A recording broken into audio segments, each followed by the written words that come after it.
You don't want to list so high that you push away interested buyers, but at the same time, you don't want to list too low and miss out on thousands of dollars. Now, I used to feel that same anxiety every time I was selling one of the houses that we flipped. That feeling began to shrink after selling more and more homes, but if I could go back and give myself one piece of advice, it's this. The listing price is not the final sales price.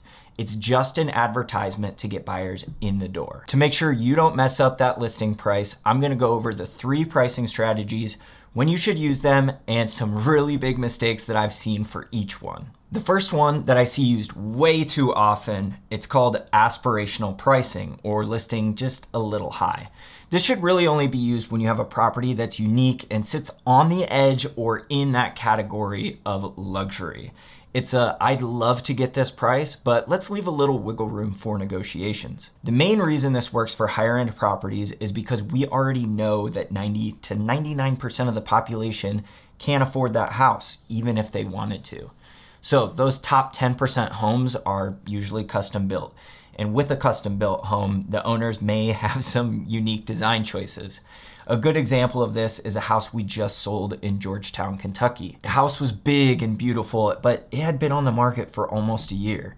And the reason it was on the market so long is because it was on a couple of acres and had a beautiful lot, nice brick exterior. And since we're in horse country, you'd think it'd have more of that like farmhouse warm feel, right?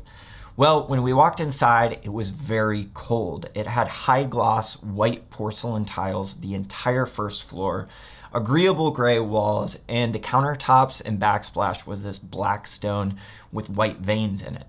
It kind of felt more like I'd imagine a Miami penthouse to feel than a farmhouse in central Kentucky. So in this case, our buyers bought the house with the plans of spending more than $100,000 on renovations. And that purchase price was right under $900,000. But at the same time for that house, there was a chance someone fell in love with the house and the design features. So in a situation like that, you don't want to leave money on the table. So if you build a house that's very custom and unique, you may have to sell at a discount so someone can come in and make it their own. The most common mistake that I see with aspirational pricing is using it with a property that clearly isn't unique or a higher end home.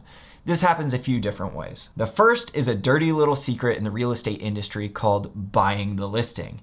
This is when you, the homeowner, speaks to a realtor and they tell you they can get you a huge amount of money for your home.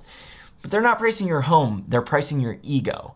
Then once you sign the paperwork and get the house on the market, you're not gonna get many showings or offers. And after a couple months, that agent starts to apply pressure on you to decrease the price. Now, I'm not saying all agents do this on purpose. Some are just incompetent. But if you wanna avoid that altogether, I will connect you with some high quality agents who are straight shooters. My wife and I have been in the industry for over 10 years and we've met a lot of agents. Most of them are not worth a dime, but some of them are exceptional. So if you want me to connect you with a couple of those top 10% agents in your area, you can scan the QR code on the screen or click the link in the description. But the last big mistake that I see with aspirational pricing is using it with the wrong property. There is a house in my neighborhood that has been on and off the market for the last 2 years. It has a pool, but it's listed at $650,000 and is roughly, I think, $50,000 too high.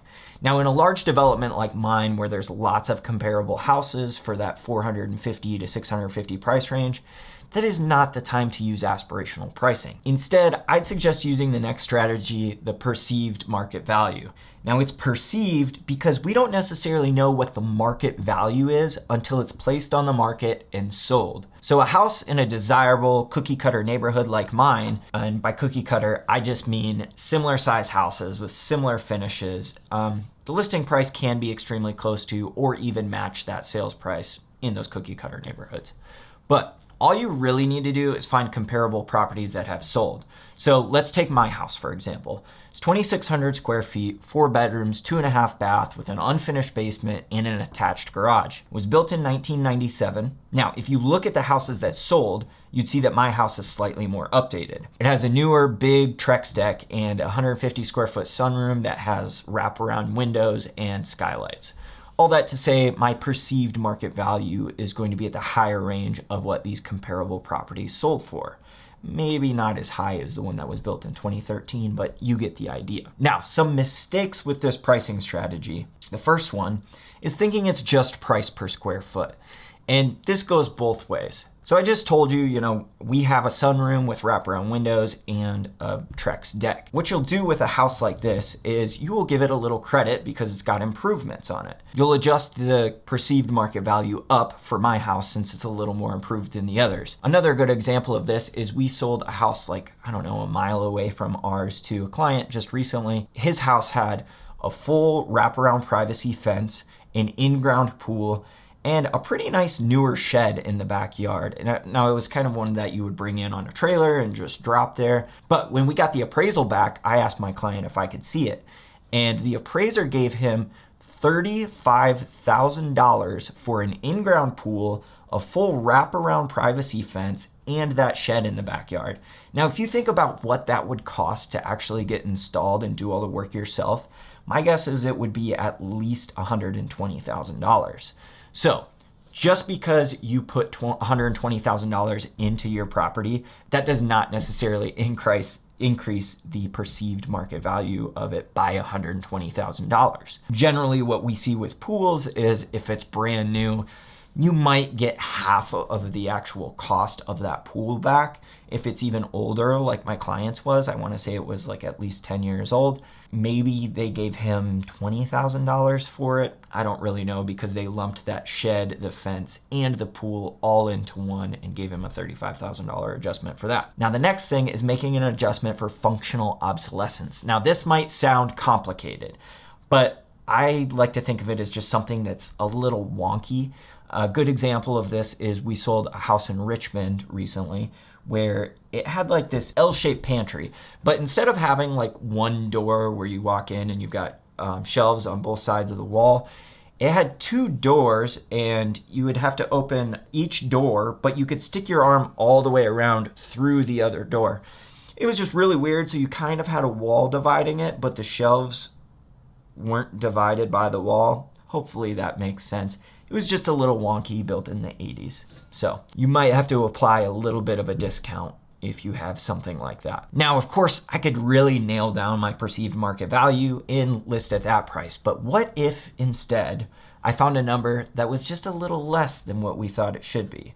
This is the third pricing strategy and my favorite, event-based pricing. This is where you take a desirable property that a lot of people would be interested in and list it a little under that perceived market value.